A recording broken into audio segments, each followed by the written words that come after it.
नमस्कार. महाराष्ट्रातील सरपंच आणि उपसरपंचांसाठी राज्य सरकारने एक महत्त्वपूर्ण निर्णय घेतला. सरपंच आणि उपसरपंच यांचे मानधन दुप्पट करण्याचा निर्णय राज्य सरकारने घेतला आहे. सोमवार 23 रोजी पार पडलेल्या या मंत्रिमंडळ बैठकीमध्ये हे सगळे निर्णय घेण्यात आले. नमस्कार. परत एकदा स्वागत करतो. चॅनलला अजून सबस्क्राईब केलं नसेल सबस्क्राईब करा. जास्तीत जास्त लाईक करा, शेअर करा. नेमकं किती मानधन आता सरपंच आणि उपसरपंच यांना असणार आहे ते आपण या व्हिडिओच्या माध्यमातून जाणून घेणार आहे. त्यामुळे शेवटपर्यंत बघा, कुठेही स्किप करू नका. बघा, ज्या ग्रामपंचायतींची लोकसंख्या 2000 पर्यंत आहे त्या सरपंचाचे मानधन 3000 रुपयांवरून 6000 रुपये करण्यात आले. तर उपसरपंचाचे मानधन 1000 रुपयेवरून 2000 रुपये करण्यात आले आहे. ज्या ग्रामपंचायतींची लोकसंख्या 8000पेक्षा जास्त आहे त्या सरपंचाचे मानधन 5000 रुपयावरून 10000 रुपये, तर उपसरपंचाचे मानधन 2000 रुपयावरून 4000 रुपये करण्याचा निर्णय घेण्यात आलेला आहे. राज्य शासनावर या मानधनामुळे वार्षिक 116 कोटी रुपयांचा आर्थिक भार पडणार असल्याचं याच्यातनं समजते.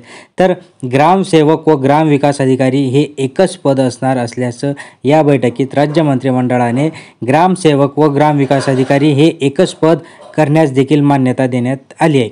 मागील काही दिवसांपासून ग्रामसेवक व ग्रामविकास अधिकारी हे एकच पद असावे अशी मागणी करण्यात आली होती. अखेर आता राज्यात कार्यरत ग्रामसेवक व ग्रामविकास अधिकारी हे एकच पद करण्यास मंत्रिमंडळाने मान्यता दिली आहे. तर ग्रामविकास विभागाने राज्यातील ग्रामपंचायतींना 15 लाखांपर्यंतची ग्रामविकास कामे एजन्सी म्हणून करण्याचा महत्त्वपूर्ण निर्णय घेण्यात आला आहे. या निर्णयामुळे या ग्रामपंचायतींचे वार्षिक उत्पन्न 75,000 पर्यंत आहे. त्या ग्रामपंचायतींना 10 लाखांपर्यंतची कामे ग्रामपंचायत एजन्सी म्हणून करण्यात येणार आहे.